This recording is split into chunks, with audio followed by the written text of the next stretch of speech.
మీ లైఫ్‌లో మీరనుకుంటున్న goal, ultimate గోల్‌ని మీరెప్పటి వరకు reach అవ్వగలరు? యాక్చువల్‌గా నా గోల్ ఏంటంటే స్పిరిచువల్ మోటివేటర్. అవును. అంటే మోటివేషన్ ఓన్లీ ఇప్పుడు మన మోటివేషనల్ స్పీకర్స్ అందరిని చూస్తే అబ్జర్వ్ చేస్తే మంచి మంచి మోటివేషనల్ స్పీకర్స్ ఉన్నారు. నంబర్ 1 గంప నాగేశ్వరరావు గారు కావచ్చు, లేకుంటే యండమూరి వీరేంద్రనాథ్. వ్యక్తిత్వ వికాసం అని పేరు చెప్తే గుర్తొచ్చే వ్యక్తి యండమూరి వీరేంద్రనాథ్ గారు. అంటే వ్యక్తిత్వ వికాసం అనేది ఫస్ట్ ఆయన పేరే. తర్వాత గంప నాగేశ్వరరావు వచ్చారు, ఆయన మనీ మోటివేషన్, వెల్త్ మోటివేషన్. అంటే మనిషి డబ్బు సంపాదించడానికి ఎలాంటి స్కిల్స్ కావాలి, డబ్బు గురించి మాట్లాడము, అంటే వాళ్ళకి మోటివేట్ చేయడము, అంటే మీరు బిజినెస్ చేయండి, ఇలా వ్యాపారం మార్కెటింగ్ నేర్చుకోండి, ఈ విధంగా ఆయన మోటివేట్ చేస్తున్నారు గంప నాగేశ్వరరావు గారు ఇంపాక్ట్ ఫౌండేషన్ ద్వారా. ఇప్పుడు ముఖ్యంగా నేను అనుకునేది ఏంటంటే స్పిరిచువల్ మోటివేషన్ అనేది ఏంటంటే మనిషి అనేది ఒక పర్పస్ కోసం, మనీ మోటివేషన్ కాకుండా ఒక పర్పస్ కోసం చేయడం అనేది స్పిరిచువల్ మోటివేషన్ అండి. అంటే ప్రతిదాని నుంచి నాకు డబ్బు ఏదో ఆశించి నాకు డబ్బు వస్తుందనో, డబ్బు అనేది by product, money is a by product, wealth is a by product. But motivation అది కాదు. మోటివేషన్ అనేది స్పిరిచువల్, అంటే అది పర్పస్ఫుల్. అంటే నేను ఒక సేవాభావం నుంచి వచ్చేటువంటి మోటివేషన్ అనమాట. అంటే గంపా నాగేశ్వరరావు గారు ఆయన బేసికల్గా సేవాభావం ఉన్నటువంటి వ్యక్తి, అందులో డౌట్ లేదు. ఆయన చాలాసార్లు సినిమా వాళ్ళ క్రిటిసైజ్ చేస్తున్న వాళ్ళు చాలా క్రిటిసైజ్ చేశారు. అంటే ఎందుకు అంటే సినిమా వాళ్ళంటే మా మోటివేషన్ స్పీకర్స్కి ఏం కక్ష కాదు, మాకు వాళ్ళ ఫీల్డ్లో వాళ్ళు ఉన్నారు, మా ఫీల్డ్లో మేము ఉన్నాం.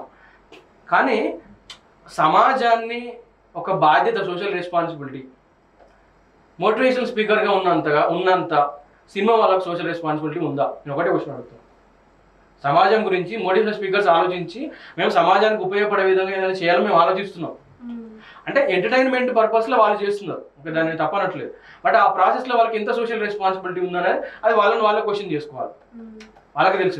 ఇప్పుడు ఇంకొక విషయం ఏంటంటే నా అల్టిమేట్ సక్సెస్ అనేది ఒకటి ఎప్పుడంటే నేను అనుకునేది ఏంటంటే నేను ఇంతమంది కనీసం ఒక 1000 మంది 100 మంది అని చెప్పాను మోటివేషనల్ స్పీకర్స్, ఒక 1000 మందినే నేను తయారు చేయగలుగుతాను మోటివేషనల్ స్పీకర్స్ని. అంటే అలా ఆ గంప నాగేశ్వరరావు ఒక పెద్ద ఇంపాక్ట్ ఫౌండేషన్ ద్వారా ఆయన చాలా మంది మోటివేషనల్ స్పీకర్స్ని తయారు చేశాడు అనమాట. సో అట్లా ఆయన విధానంలో ఆయన చేస్తున్నాడు, నా విధానంలో నేను ఆయనలాగా ఒక పెద్ద ఎక్కువ మంది మోటివేషనల్ స్పీకర్స్ని తయారు చేయాలనే విజన్ నాకు ఉండింది. నా అల్టిమేట్ సక్సెస్ ఏంటంటే సొసైటీ పరంగా నా అల్టిమేట్ సక్సెస్ ఏంటంటే ఇది. అంటే సమాజంలో మార్పు రావాలి, నైతికత పెరగాలి, ఎథిక్స్ పెరగాలి. అంటే దీనికి మెజర్మెంట్ ఉండదండి. ఇప్పుడు సమాజంలో ఎంత మోటివేషన్ ఎథిక్స్ ఉన్నాయి, ఎంత నైతికత అనేది మెజర్మెంట్ ఉండదు. బట్ అట్లీస్ట్ కొంతమంది అయినా చేంజ్ చేయాలి మన చుట్టూ ఉన్న వాళ్ళలో అనేది ఒక విజన్ అయితే ఉండింది. నా పర్సనల్ ఏంటంటే నేను ఇప్పుడు సినిమా వాళ్ళు కావచ్చు, ఎవరితో నేను డిబేట్కి రెడీ. నేను ఏ విషయమైనా సరే మేము చేస్తున్న విషయం ఏదైతే ఉంటుందో అది ఆ డిబేట్ దేని గురించి మాట్లాడతారు మీరు ఇప్పుడు సెక్స్ నార్మలైజ్ చేయదలుచున్నారా? మీరు వాట్సాప్ ఎమోజీ చూడండి ఫర్ ఎగ్జాంపుల్. అసలు అవి నీతులో బూతులో నాకు అర్థం కావట్లేదు. అంటే వాళ్ళు నీతులు అనుకుని పెట్టారో బూతులు అనుకుని పెట్టారో నాకు తెలియదు. బట్ ఇప్పుడు నేను బూతులు అర్థం చేసుకుంటే ఫర్ ఎగ్జాంపుల్ ఇతను అంత నెగిటివ్ థింకర్ ఉన్నారు, మేము అందరం మహానుభావులము, మాకు అన్ని నీతులు అర్థమవుతున్నాయి, ఇతను బూతులు అర్థమవుతున్నాయి చెప్తారు. ఇప్పుడు అర్థం చేసుకునే వ్యక్తి ఎవరైతే ఉంటారో, అర్థం చేసుకునేటువంటి వ్యక్తి నేను బట్టి ఉండదు, ఆ చెప్పే వ్యక్తిని బట్టి నేను అర్థం చేసుకుంటా. ఫస్ట్ ఇది కామన్ సెన్స్. ఎవరైతే చెప్తున్నారో వాళ్ళకి నేను చెప్పే పాయింట్ ఏంటంటే ఎదుటి వ్యక్తి నెగిటివ్గా మాట్లాడుతున్నాడా పాజిటివ్గా మాట్లాడుతున్నాడా అనే విషయాన్ని బట్టి నేను అర్థం చేసుకుంటాను. నా మైండ్ సెట్లోనే నేను అర్థం చేసుకోను. ఫస్ట్ అది వాళ్ళు అర్థం చేసుకోవాలి. అంటే ఇప్పుడు నేనేదో నెగిటివ్గా అర్థం చేసుకున్నది మాత్రం నేను నా నెగిటివ్ పర్సన్ కరెక్ట్ కాదు. నేను అనేది ఏంటంటే ఫస్ట్ మీరు మీ కామన్ సెన్స్ని అప్లై చేయండి. మీరు ఎందుకు ఇలాంటి ఒక నెగిటివిటీని ఎందుకు స్ప్రెడ్ చేస్తున్నారు? పాజిటివ్ థింకింగ్ అనేదేమో పాజిటివ్ థింకింగ్ అని చెప్పేసి అశ్లీలాన్ని బూతులు మాట్లాడుకోవడాన్ని నార్మలైజ్ చేయడానికి ట్రై చేస్తున్నారు. పోనీ అవి బూతులు ఒప్పుకుంటారంటే ఒప్పుకోరు, వాళ్ళు పచ్చి బూతులు మాట్లాడతారు. లేదు నేను పాజిటివ్ చెప్పినాడు. ఇలాంటి ఒక సంస్కృతి అనేది మన సంస్కృతిని, మన సంప్రదాయాలను, రేపు మన ఉమెన్ బయటికి వెళ్తారు ఇట్లనే మాట్లాడితే ఇట్లా వాళ్ళని ఏమైనా క్వశ్చన్ చేస్తారు. అంటే మనుషులకు ఇలాంటి బిహేవియర్ ఎందుకు నేర్పిస్తున్నారు మీరు? నేను అనేది ఏంటంటే అది నేను ఫస్ట్ నుంచి చెప్తున్నా ఏంటంటే అది సోషల్ చేంజ్ అనేది ఒక్కరి వల్ల రాదు, అందరి వల్ల వస్తుంది. అంటే అందరూ కలిసి చేసినప్పుడే. ఇప్పుడు ఫర్ ఎగ్జాంపుల్ నేను ఉన్నాను అనుకోండి, నేను ఒక పేద కుటుంబం నుంచి వచ్చి నేను సమాజాన్ని ప్రభావితం చేయాలనేటువంటి ఒక మనస్తత్వంతో నేను ఉన్నాను. ఇప్పుడు ఎవరైతే ఎంటర్ప్రినర్స్ ఉన్నారో, ఫర్ ఎగ్జాంపుల్ మీరు ముఖేష్ అంబానీ కొడుకు ఆకాష్ గారిని తీసుకోండి. ఆయన ఇప్పుడు వీళ్ళందరూ ఎవరైతే ఉంటారో, లేకపోతే ఇలా ఎంటర్ప్రినర్స్ వాళ్ళు అంటే కోటీశ్వరుల కుటుంబం నుంచి వచ్చిన వాళ్ళు, సినిమా వాళ్ళు కూడా మీరు చాలా మంది తెలుసు, నేను పేర్లు చెప్పక్కర్లేదు. అంటే వీళ్ళు సినిమా వాళ్ళ పిల్లలు కావచ్చు, ఎవరైతే ఉంటారో వాళ్ళందరూ కోటీశ్వరుల కుటుంబం నుంచి వచ్చి సమాజాన్ని ఏ విధంగా మీరు ఇంపాక్ట్ చేస్తున్నారా అనేది మీరు ఆలోచించి చేస్తున్నారా, ఆలోచించకుండా చేస్తున్నారా అనేది అది వాళ్ళే ఆలోచించుకోవాలండి. నేను ఒకటే చెప్తున్నా. నేను ఎప్పుడు వాళ్ళు ఏం చెప్తున్నా అంటే వాళ్ళు మారినప్పుడే సమాజం మారుతుంది. మీరు సమాజానికి ఒక రోల్ మోడల్గా ఉన్నారు, ఒక సెలబ్రిటీల హోదా స్థాయి మీకు ఉంది. అలాంటప్పుడు మీరు సమాజాన్ని మీరు ఏం మాట్లాడినా ఎక్కువ మందికి రీచ్ అవుతుంది. అలాంటప్పుడు ఒక మంచి మాట చెప్తే మీకు తప్పే ఉంది. వాళ్ళకు మంచి మాటలు చెప్పడానికి వాళ్ళకి ప్రాబ్లం ఏంటి? ఫస్ట్ మంచి చెప్పడానికి ప్రాబ్లం ఏంటి? నైతికత చెప్పడానికి ప్రాబ్లం ఏంటి? ప్రీమార్టల్ సెక్స్ తప్పని చెప్పడానికి ప్రాబ్లం ఏంటి? అక్రమ సంబంధాలు తప్పని చెప్పడానికి ప్రాబ్లం ఏంటి? They want to normalise premarital sex. I don't know what is the problem. చాలా మంది అమ్మాయిలే మాట్లాడుతున్నారు కదా ఇప్పుడు ఓపెన్గా, మీరన్న ఓపెన్ స్పీచ్లు అన్నవి గర్ల్స్ కూడా చాలా సింప్లిఫై చేసి ఈజీగానే చెప్తున్నారు. ఫిలిం ఇండస్ట్రీ కావాలనివ్వండి, ఈవెన్ స్టూడెంట్స్ అయినా బయట చిన్న చిన్న వీడియోస్ చేస్తున్నప్పుడు కూడా వాళ్ళు ఓపెన్ అయిపోయి చెప్తున్నారు వాళ్ళ రిక్వైర్మెంట్స్ ఏంటి, వాళ్ళ డిజైర్స్ ఏంటి, ఫ్యాంటసీస్ ఏంటి అని. సో అలాంటప్పుడు అబ్బాయిలు మాట్లాడడం ఆపుతారంటారా? ఒక మాట్లాడడం అనేది రెండు రకాలు ఉంటుంది. ఒకటి ఏంటంటే ఎదుటి వ్యక్తిని ఫ్లాట్ చేయడానికి మాట్లాడడం. మీకు నాకు ర్యాపం ఉన్నప్పుడు ఒక ఎదుటి వ్యక్తిని ఫ్లాట్ చేయడానికి నువ్వు ఏం మాట్లాడుతున్నావు తప్పు కాదని నా ఉద్దేశం. కానీ ఎదుటి వ్యక్తుల మనోభావాలను గౌరవించకుండా, వాళ్ళ గుర్తున్న ర్యాపో లేకుండా ఎదుటి వాళ్ళని వేధించడానికి ఉపయోగించడం గ్యారంటీ ఏంటి? నేను అడిగే క్వశ్చన్ అది. ఇప్పుడు మనం సరదాకి ఎవరైనా ఎన్నైనా మాట్లాడుకుంటారు, అన్ని విషయాలు సరదాకి మాట్లాడుకుంటారు, అది తప్పు కాదు. నేను అనేది ఏంటంటే ఒక ఇమ్మోరల్ పర్సన్ చేతిలో, ఇమ్మోరల్ పర్సన్ దాన్ని వాళ్ళు ఆ అమ్మాయిలను వేధించడానికి ఉపయోగిస్తే క్వశ్చన్ ఎవరు రెస్పాన్సిబుల్? అంటే మీరు అంటే నేరగాళ్ళను ప్రేరేపిస్తున్నారా, లేకుంటే అంటే ఇలాంటి వాళ్ళకి సపోర్ట్ చేస్తున్నారా అని ఆలోచించుకోవాలి కదా. అంటే ఇట్లా వేధించే వాళ్ళకు సపోర్ట్ అనేది చేయకూడదు. అంటే ఒక ఎథిక్స్ మోరల్స్ ఉన్న వాళ్ళతో వాళ్ళకి ఇవన్నీ చెప్పాల్సిన అవసరం లేదు. సో నా విజన్ అంటే నేను ఐ వాంట్ టు ఎంటర్ప్రెన్యూర్ కానీ సెలబ్రిటీ కానీ I want to do my impact. ఇప్పుడు ఎవరైతే నేను వాళ్ళ మీద ఆధారపడకుండా ఇంపాక్ట్ చేయాలి, అదే నా విజన్, నా గోల్. సినిమా వాళ్ళకి నేను అనుకున్నా అంటే ఎప్పుడైనా నేను చైర్మన్ గారు కలిసినా కానీ, లేకుంటే ఎవరైనా నాకు తెలిసిన సినిమా రైటర్స్ కలిసినా కానీ వాళ్ళకి ఇదే చెప్తాను. అంటే మీరు సోషల్ రెస్పాన్సిబిలిటీ ఉంటే సొసైటీ ఇంకా చాలా బాగుంటుంది. మేము మోటివేషనల్ స్పీకర్ మేము కొంత చేయగలుగుతాం. అంటే యాక్చువల్గా ఏంటంటే ఈవెన్ చైర్మన్స్ కూడా they take help of motivational speakers.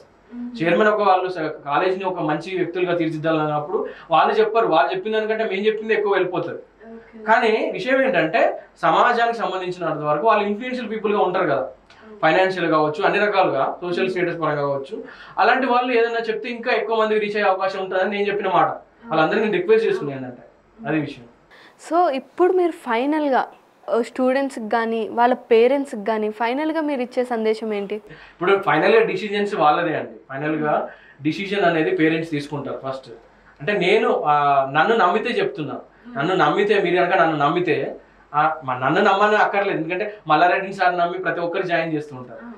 అది నేను అనేది ఏంటంటే పేరెంట్స్ అనేవాళ్ళు లీడర్షిప్ చూడాలి. అంటే అక్కడ అడ్మినిస్ట్రేటర్స్ కావచ్చు, లేకుంటే చైర్మన్ కావచ్చు, ఎలాంటి విజన్ ఉంది వాళ్ళకి అనేది కూడా అబ్జర్వ్ చేస్తే దాన్ని బట్టి పిల్లలను జాయిన్ చేయాలని నేను అనుకుంటున్నాను అనమాట.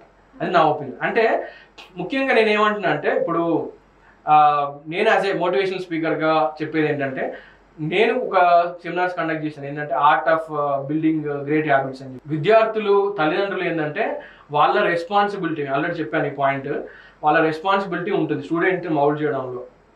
మేము యాజ్ ఏ మెంటర్గా కావచ్చు, యాజ్ ఏ ఫ్యాకల్టీగా, యాజ్ ఏ మోటివేషనల్ స్పీకర్గా నేను వాళ్ళకి నేను సజెషన్ చేయొచ్చు, లేకుంటే ట్రైనింగ్ ఇవ్వచ్చు, లేక సెమినార్స్ కండక్ట్ చేయొచ్చు. బట్ అపార్ట్ ఫ్రమ్ దిస్ వాళ్ళ రెస్పాన్సిబిలిటీ ఉంటుంది. ఒక విద్యార్థులను సంస్కారవంతులుగా, విజేతలుగా, గొప్ప వ్యక్తులుగా తీర్చిదిద్దడంలో తల్లిదండ్రుల యొక్క పాత్ర అనే ఉంటుంది. ఆ పాత్రను మీరు గ్రహించాలి. ఆ పాత్రను మీరు ఫుల్ఫిల్ చేసినప్పుడే మీ అబ్బాయిలు కానీ చాలా గొప్ప వ్యక్తులు ఎదుగుతారు. మీ గొప్ప వ్యక్తులు ఎదగడానికి కావాల్సినటువంటి హోలిస్టిక్ డెవలప్మెంట్. ఇప్పుడు మల్లారెడ్డి యూనివర్సిటీ గురించి నేను ఎందుకు మాట్లాడుతున్నా అంటే హోలిస్టిక్ డెవలప్మెంట్ అంటున్నా. ఇప్పుడు ఫర్ ఎగ్జాంపుల్ ఈ పాయింట్ మీరు చాలా నోట్ చేసుకోండి, ఇంపార్టెంట్ పాయింట్, బుల్లెట్. ఇప్పుడు ఒక విద్యార్థి బీటెక్లో జాయిన్ అయ్యాడు. జాయిన్ అయిన తర్వాత చాలా యూనివర్సిటీలు ఏం చేస్తారంటే మీరు ఇంజనీరింగ్ కావాలి అంటే ఇంజనీర్ అవుతారు, కాకపోవడం అని ఎవరు ఉండదు. కానీ ఆ ప్రాసెస్లో వాళ్ళలో ఉన్న డైమెన్షన్స్ మిస్ అవుతూ ఉంటారు. ఇప్పుడు నేను ఓన్లీ ఫ్యాకల్టీనే కావాలి, ఫ్యాకల్టీ అంటే నాలో ఉన్న మోటివేషనల్ స్పీకర్ అనేవాడు మిస్ అయ్యేవాడు కదా. నేను ఒక మంచి సిస్టంలో, మనం ఒక మంచి ఎన్విరాన్మెంట్లో చదువుకున్నప్పుడు ఏమవుతుందంటే మనలో ఉన్న డిఫరెంట్ బహుముఖ ప్రజ్ఞ అనేది బయటకు వస్తుంది. బహుముఖ ప్రజ్ఞ అంటే నీకు ప్రొఫెషనల్ టాలెంట్ వస్తుంది, ప్లస్ అకార్డింగ్ టు ప్రొఫెషన్ కొంతమంది సింగర్ కావాలంటుంది, డాన్సర్ కావాలంటుంది, యాక్టర్ కావాలంటుంది. అంటే దాన్ని డెవలప్ చేసుకోవడానికి అఫ్ కోర్స్ వాళ్ళకి ఆ స్కోప్ అని దొరుకుతుంది, హోలిస్టిక్ డెవలప్మెంట్. ఎందుకంటే ఒత్తిడి ఉండదు విద్యార్థులు, ఒత్తిడి లేని విద్య అనేది ఇది చాలా ఇంపార్టెంట్ పాయింట్. ఒత్తిడి లేని విద్య వల్లనే మనిషి యొక్క సమగ్ర వికాసం అనేది జరుగుతుంది. అట్లాంటి ఒత్తిడి, ఎందుకంటే నేను ఉన్నాను, I was a part of as a faculty, as a మెంటర్గా ఉన్నాను కాబట్టి నేను డెఫినెట్గా నేను చెప్పేది ఏంటంటే అక్కడ ఒత్తిడి లేని విద్య అనేది ఉంది మల్లారెడ్డి యూనివర్సిటీలో. సో డెఫినెట్గా ఎక్కడ ఒత్తిడి లేని విద్య ఉంటుందో అక్కడ భవిష్యత్తు ఉంటుంది. సో పేరెంట్స్ కోరుకునేది ఏంటి, పిల్లలకు మంచి భవిష్యత్తు ఉండాలి. అంటే ఒత్తిడి చేసి ఫోర్స్ చేసి నువ్వు చదువుకో అని చెప్పేటువంటి దానికంటే ఇలాంటి ఒక ఒత్తిడి లేని విద్య ఉన్నటువంటి యూనివర్సిటీలో, మల్లారెడ్డి గ్రూప్స్ కాలేజీలో డెఫినెట్గా విద్యార్థి యొక్క సమగ్ర వికాసానికి అవకాశం ఉంటుంది. డెఫినెట్గా వాళ్ళకి మంచి భవిష్యత్తు ఉంటుందని నేను నమ్ముతున్నాను. నేను నమ్మిందే మీకు చెప్తున్నాను. Okay, it's very nice talking to you sir. మీరు మీ జీవితంలో ఏవైతే గోల్స్ అండ్ టార్గెట్స్ అనుకున్నారో అవి త్వరగా రీచ్ అవ్వాలని కోరుకుంటున్నాము. Thank you. Nice talking. ఇలాంటి సరికొత్త ఇంట్రెస్టింగ్ వీడియోస్తో మళ్ళీ మీ ముందుకు వస్తాం. Stay tune to 9 Vibes.